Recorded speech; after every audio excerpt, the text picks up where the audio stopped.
Welcome sa Tagalize Movie Recap. Tatalakayin natin ngayon ang movie na pinamagatang First Blood. Kwento ng isang retired army veteran na naging wanted sa batas dahil sa mga tiwaling pulis. Paano nangyari yon? Halika at alamin natin ang kanyang kwento. Pero bago ang lahat, huwag kalilimutang mag-like, subscribe, at ihit ang notification bell para updated ka sa ating mga uploads. Isang retiradong veterano, si Rambo ay gusto lang sanang kumain habang dumaraan sa isang maliit na bayan. Pero ang lokal na hepe ng pulis, si Teasel, ay napagkamalan siyang palaboy at pinahirapan agad. Sinasabi ko sa'yo, suot mo iyang jacket na may bandila at ganyan pa ang itsura mo eh. Naghahanap ka lang ng gulo rito, kaibigan. Nakita ni Teasel ang kutsilyo ni Rambo. Kaya galit na galit siyang inaresto ito sa mismong lugar. Hindi maintindihan ni Rambo, gusto lang naman niyang makakain. Ano bang batas ang nilabag ko? Bawal bang kumain dito? Tanong niya. Bawal. Dahil ako ang batas, sagot ni Teasel. Dinala siya ni Teasel sa presinto ng bayan, at handa na itong kasuhan siya ng paglalaglag, pagtatago ng armas at pagtutol sa pag-aresto. Kung mapapatunayan, makukulong siya ng 70 araw at may multang $250. Ang deputy chief na si Art Goat ang humawak ng kaso. Sinubukan niya ang kutsilyo at sobrang talim nito. Nang tanungin siya ni Goat ng pangalan, ay nanahimik lang si Rambo. Kung gulo ang hanap mo, sabi ni Goat, nandito ka sa tamang lugar, kaibigan. Pero halata sa mukha ni Rambo ang trauma. Laging alerto at laging handa. Napansin niya ang maliit na bintana sa basement at biglang bumalik ang mga alaala ng mga sandaling siya ay bihag noong Vietnam War na nakakulong sa madilim na selda. Habang lumalakas ang tensyon, sumigaw ang pulis na, "May 3 segundo ka bago ko durugin ang mukha mo." Napilitan si Rambo na sumunod pero tinawanan lang siya ni Goat. "Lalo lang kitang hindi nagugustuhan," sabi ni Goat. Nainis si Goat sa pananahimik ni Rambo at ayaw nitong magpakuha ng fingerprint at kinaladkad si Rambo papunta sa kulungan. Paghubad ni Rambo ng kanyang damit ay natahimik ang lahat. Puno ng mga peklat ang kanyang katawan. Pero si Goat walang pakialam. Dahil sa patuloy na pananahimik ni Rambo, hinampas niya ito ng baton sa likod bilang parusa. Pagkatapos, kinuha ang hose at binuhusan si Rambo ng malamig na tubig. Habang sinusubukan ni Rambo na kumalma, lumapit ang isa pang pulis bit-bit ang labaha. Biglang bumalik sa isip ni Rambo ang bangungot, ang mga sandaling hiniwa ang kanyang balat sa digmaan. Sa sandaling iyon, may nabasag sa loob niya. Biglang umungol si Rambo na parang leon. Kumawala siya mula sa pagkakahawak nila. Ipinagpag niya ang isang deputy sa pader. Sinalo niya at tinadyakan ng isa at inuntog ang ulo ng isa pa sa dingding. Nagulo ang buong presinto. Sa loob ng ilang minuto, napigilan niya ang 8 opisyal. Sa gitna ng kaguluhan, kinuha ni Rambo ang kutsilyo niya at tumakbo palabas ng estasyon. Ninakaw niya ang motorsiklo ng isang kabataan at tumungo siya papunta sa makakapal na gubat na nakapalibot sa bayan. Ang deputy na wasak at napahiya ay bumaril kay Rambo hanggang sa siya ay tuluyan ng nawala sa tanaw. Ang hindi nila alam, si Rambo ay hindi lang isang ordinaryong retiradong sundalo. Si John Rambo ay isang veterano ng Vietnam. Siya ay dating Green Beret at tumanggap pa ng Medal of Honor na may pambihirang kakayahan sa pag-survive at pakikipaglaban. Naglalakbay siya para hanapin ang isa sa mga huling buhay na kasama niya sa unit. Dinala siya ng kanyang landas sa Pacific Northwest at doon niya binisita ang tahanan ng kanyang kasama. Ngunit sinalubong siya ng malungkot na balita. Ang kaibigan niya ay pumanaw na dahil sa cancer. Dahil sa matagal na exposure sa Agent Orange noong digmaan. Dahil noong panahong yon, patuloy ang protestang kontra-giyera sa buong bansa. Ang mga sundalo na tulad nila Rambo, na nakaranas ng kakilakilabot sa digmaan, ay hindi man lang ginantihan ng pagkilala o parangal, kundi paninisipa at diskriminasyon ang kanilang natanggap. Dismayado sa kanyang nalaman, ang kanyang walang patutunguhang paglalakbay ang nagdala sa kanya sa maulap na bayan ng Hope, Washington, kung saan ang nais lang niya ay isang simpleng pagkain. Ngunit sa halip ay pinag-initan siya at ginulo ng isang paranoid na sheriff. Ngayon na siya ay naging isang wanted. Naging target siya ng buong kapulisan. Inutusan ni Sheriff Teasel ang kanyang deputy na tumawag ng tulong, habang siya mismo ay humabol gamit ang kanyang sasakyan. Si Rambo ay tumakbo sa kanyang motorsiklo papasok sa kagubatan. Nawalan siya ng kontrol at nabangga ang motorsiklo. Itinulak ni Teasel ang kanyang patrol car sa makikitid na trail ng bundok. Nabangga rin siya at nawala ang bakas ni Rambo sa makapal na gubat. Agad-agad humingi si Teasel ng dagdag na suporta. Di nagtagal, dumating ang mga dagdag na pulis na may kasamang mga asong panghanap, mga rifle, at pati helicopter para habulin si Rambo. Sa kabundukan, malapit sa isang lumang truck, pumutol si Rambo ng piraso ng damit gamit ang kanyang kutsilyo at ginawang pansamantalang balabal para proteksyon. Pagdating niya sa tuktok ng bundok, hinarap siya bigla ng matarik na bangin. Dahil sa mga aso, mabilis na natunton ng mga pulis ang bakas ni Rambo. Naipit siya sa pagitan ng bangin at ng mga papalapit na pulis. Sinimulan ni Rambo ang pagbaba sa mabatong bangin. Si Chief Deputy Goat, nakasandal palabas ng helicopter. Tinutok ang rifle niya direkta kay Rambo. Kahit may utos na hulihin siya ng buhay, dahil wala pa namang kasong napatunayan laban kay Rambo. Pero dahil sa galit, pilit pa rin siyang pinapapatay ni Gold. 3 beses siyang nagpaputok, na halos tumama kay Rambo. Alam ni Rambo na ilang segundo na lang, ay pwede siyang mamatay. Kaya mabilis siyang nagdesisyon. Habang nag-aayos si Gold para muling bumaril, tumalon si Rambo mula sa bangin, tinarget niya ang mataas na puno sa ibaba. Pero bumagsak siya ng matindi, at nagtamo ng malalim na sugat sa braso na tuloy-tuloy ang pagdurugo. Walang tigil si Gold, inutusan niya ang piloto na ibaba ang helicopter, at patuloy siyang bumabaril. Habang muling nagpaputok si Gold, kumuha si Rambo ng bato, at inihagis ito sa helicopter. Tumama ang bato at nabasag ang salamin, nagulat ang piloto, at si Gold, nawala sa balanse, at nahulog mula sa bukas na pinto ng helicopter, na kanya namang ikinamatay. Nang makita ni Rambo ang bangkay, nakaramdam siya ng matinding pagkakasala. Naririnig na niya ang mga tahol ng papalapit na mga aso, kaya agad siyang kumilos at hinubaran ang bangkay ni Gold. Kinuha niya ang rifle at radyo nito, at nagtago sa isang liblib na lugar. Doon niya tinahin ng mag-isa ang sugat sa kanyang braso. Samantala, sa tuktok ng bangin, napansin ng mga pulis ang bangkay ni Gold sa ibaba.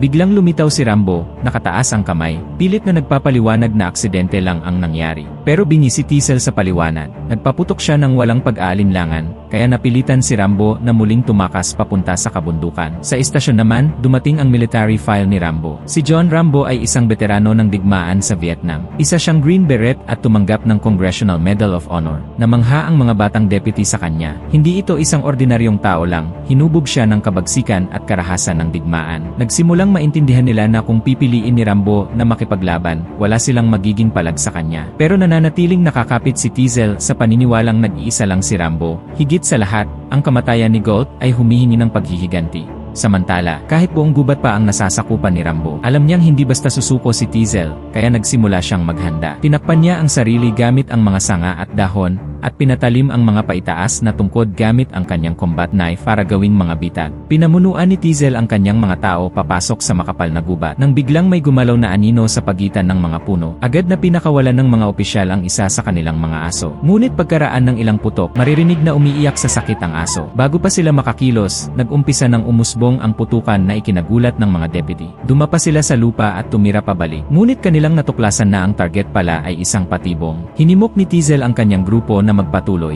Ngunit biglang may sigaw na umalingaw-ngaw sa gubat. Isa sa mga opisyal ang nasaksak ni Rambo sa hita. At sa gitna ng kaguluhan, ay aksidenteng ring na baril ng isang opisyal ang kanyang kasama. Sa loob ng wala pang 10 minuto, 4 na deputy na ang bumagsak. Natunghayan ni Teasel ang pagkawasak ng kanyang grupo. At naging desperado siya, na dahilan naman para maambush siya ni Rambo. Kaya ko silang patayin lahat, sabi ni Rambo. Huwag mo kong subukan, babala niya. Binigyan niya si Teasel ng huling babala at muli siyang nawala sa gubat. Pagkabalik ng composure ni Teasel, tinawag niya ang National Guard. Mahigit 200 tauhan ang mabilis na ipinadala. Di nagtagal, dumating na rin ang mga news crew sa lugar. Ang mga reporter, nasabik gawing sensasyonal ang kwento, ay dinagdagan pa ang mga detalye. At ipininta nila si Rambo bilang isang brutal na mamamatay tao.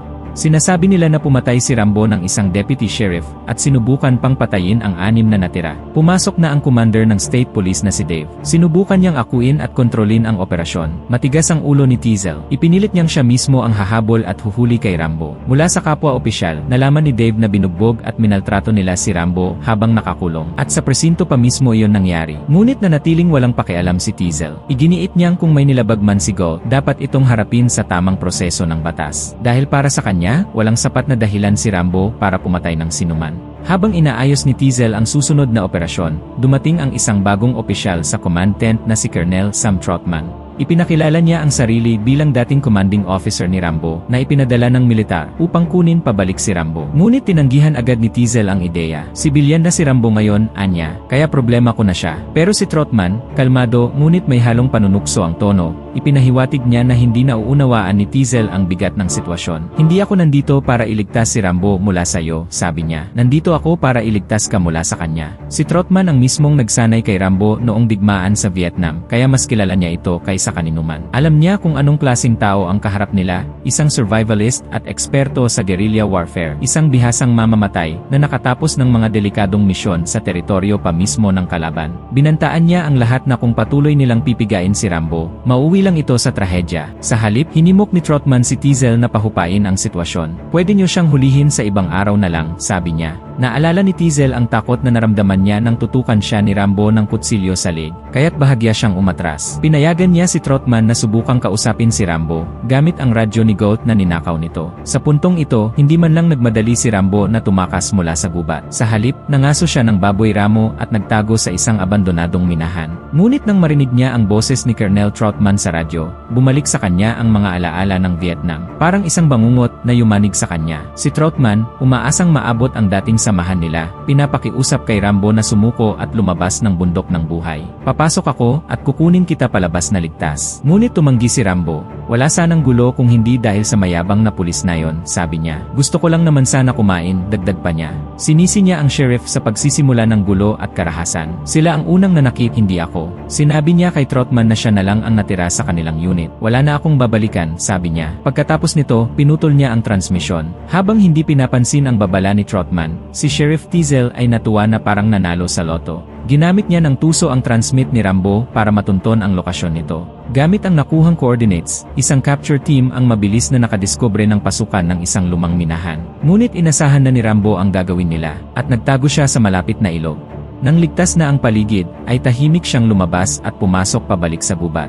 Habang tumatakas sa mga puno, bigla niyang nakita ang isang batang lalaki na nangangaso na may dalang baril. Diniskaril ni Rambo ang bata nang hindi sinasaktan. Ngunit napasigaw ang bata at tumakbo papunta sa kanyang ama. Napansin ng mga pulis ang kaguluhan at sinundan si Rambo pabalik sa minahan kung saan siya nagtago noong nakaraang gabi. Nang malaman ito ni Sheriff Teasel ay agad siyang sumakay sa helicopter at iniutos na hulihin si Rambo ng buhay. Ngunit hindi pinansin ng National Guard officer ang utos na yon. Sumiklab ang putukan sa loob ng minahan. Pero sa harap ng karanasan ni Rambo sa labanan ay mabilis lamang silang napabagsak nito. Nang napagtanto nilang wala silang laban sa lakas niya, nagdesisyon ang mga sundalo na gumamit ng mas malupit na paraan. Dinala nila ang isang rocket launcher at pinaputok ito diretsyo sa pasukan ng minahan. Ang akala nilang lahat sa labas ay patay na si Rambo. Nang dumating si Teasel sakay ng helicopter at nakita ang mga sundalo na nagpo-posing para sa larawan ay sumabog ang kanyang galit. Ipinag-utos ni Teasel sa mga sundalo na linisin ang guho at hanapin ang bangkay ni Rambo. Pagkatapos, tumingin siya kay Trotman na may mapang-asar ng ngiti. Akala ko ba siya ang pinakamagaling mong tinuruan, tugon ni Teasel. Kinukutya niya ang reputasyon ni Rambo at ang tanging pinagsisisihan lang niya ay hindi niya ito nahuli ng buhay para pahirapan pa. Sa pag-akalang tapos na ang panganib, nagsimulang mag-empake at umurong ang National Guard. Ngunit nanatili si Trotman sa lugar.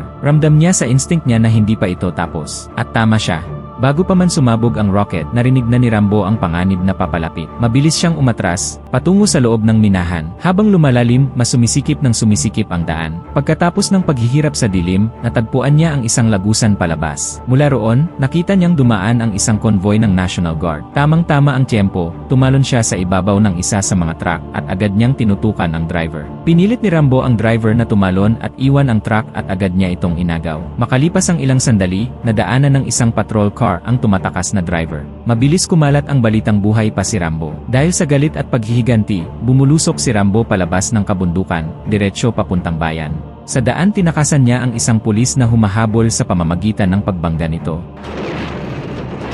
Binangga rin niya ang roadblock ng mga pulis at pumasok sa bayan ng Hope. Alam niyang walang saysay ang direktang pag-atake sa istasyon ng pulis, kaya gumawa siya ng distraction. Sinunog niya ang isang gasolinahan na nagdulot ng malakas na pagsabog. Pagkatapos, sinunog niya rin ang mga kalapit na gusali. Habang nagkakagulo ang mga pulis sa pagresponde, sinamantala ni Rambo ang pagkakataon. Gamit ang M16 machine gun ay pinagbabaril niya ang power grid ng buong bayan, na nagdulot ng malawakang blackout. Nataranta si Sheriff Teasel, doon niya tuluyang naunawaan na hindi pala nagbibiro si Trotman sa mga babala niya. Umakyat si Teasel sa bubong ng istasyon na may hawak na rifle. Samantala, tahimik na gumagalaw si Rambo sa dilim ng gabi, nagtatago sa anino ng mga gusali. Una niyang binaril ang mga ilaw sa kalye at mga kuryente sa paligid, hanggang sa tuluyang lumubog sa kadiliman ang buong lugar. Pagkatapos ay pinasok niya ang tindahan ng baril sa tapat ng istasyon. Inipon niya ang lahat ng pampasabog at bala, tapos sinindihan niya ito. Ginamit niya iyon para maakit si Teasel na sumilip mula sa bubong. Nang maipakita na ang kinaroroonan ni Teasel, mabilis na sumugod si Rambo sa gusali ng sheriff, habang nagpapaputok habang umaabante. Si Teasel ay nagkubli sa likod ng mababang pader ng bubong. Tinarget niya ang hagdanan, at nang may dumaan na anino ay pinaputukan niya ito. Pero hindi niya tinamaan. Makalipas ang ilang segundo, umalingaw ang mga bala mula sa baba. Tinamaan ng putok ni Rambo si Teasel ng sunod-sunod, at bumagsak si Teasel mula sa bubong, duguan at walang malay. Habang papalapit si Rambo para tapusin siya, lumabas si Colonel Trotman. Tama na, tapos na ito. Sinagot naman siya ng nanginginig sa galit na si Rambo nang walang tapos, sigaw niya, dahil hindi daw ito ang gusto niyang mangyari. Dahil ang totoong gyera ay hindi pa natatapos. Nakaraan na yon, para sa'yo, pero para sa akin wala nang kwenta ang buhay. Sa harap ng tanging taong nakakaintindi sa kanya, nanghina si Rambo at napahagulgol ng walang tigil. Lumaban siya para sa bayan, pero tinalikuran siya ng bansang iyon. Itinuring sila ng mga tao na parang mga killer. Itinapon ni Rambo ang M60 at tinakpan ang mukha habang humahagulgol. Tahimik lang si Trotman habang pinagmamasdan ang wasak na sundalo sa harap niya. Doon na nagsimulang ikwento ni Rambo ang mga naranasan niya sa digmaan. Ang kaibigan niyang pinasabog gamit ang kahon ng panglinis ng sapatos na may bomba. Meron ding bitag na ginawa ng bata lang ang nagpasabog sa katawan ng tropa niya sa harap niya. Tumilamsik sa mukha ni Rambo ang dugo ng kanyang kaibigan. Ngunit hindi pa agad namatay ang sundalo. Sa huling hininga nito, pabulong niya pang sinabi kay Rambo na gusto niya nang umuwi. At mula noon, hindi na siya tinigilan ng alaala na yon. Noon sa Vietnam, marunong siyang magpalipad ng helicopter, magmaneho ng tangke, at gumamit ng mga mamahaling kagamitan. Pero pag uwi niya, ni trabaho sa paradahan, ay wala siyang makuha. Doon lang nakita ni Trotman kung gaano nakasira si Rambo. Nanginginig ang labi ni Trotman habang lumalapit. Dahan-dahan niyang iniabot ang kamay niya. Sa huling sandali, si Rambo, ubos na ang lakas, bumagsak sa bisig ni Trotman at sumuko. Tahimik siyang inalalayan ni Colonel Trotman palabas ng istasyon. Habang dinadala siya ng mga ahente ng gobyerno, si Teasel, sugatan pero buhay, ay isinakay sa ambulansya. Habang bumubuhos ang ulan sa tahimik na bayan ng Hope, sa wakas, natapos na rin ang digmaang hindi ginusto ni Rambo. At dito na nagtatapos ang ating kwento. Kung nag-enjoy kayo, maaaring ihit ang like button, subscribe, at notification bell para updated ka sa susunod na upload.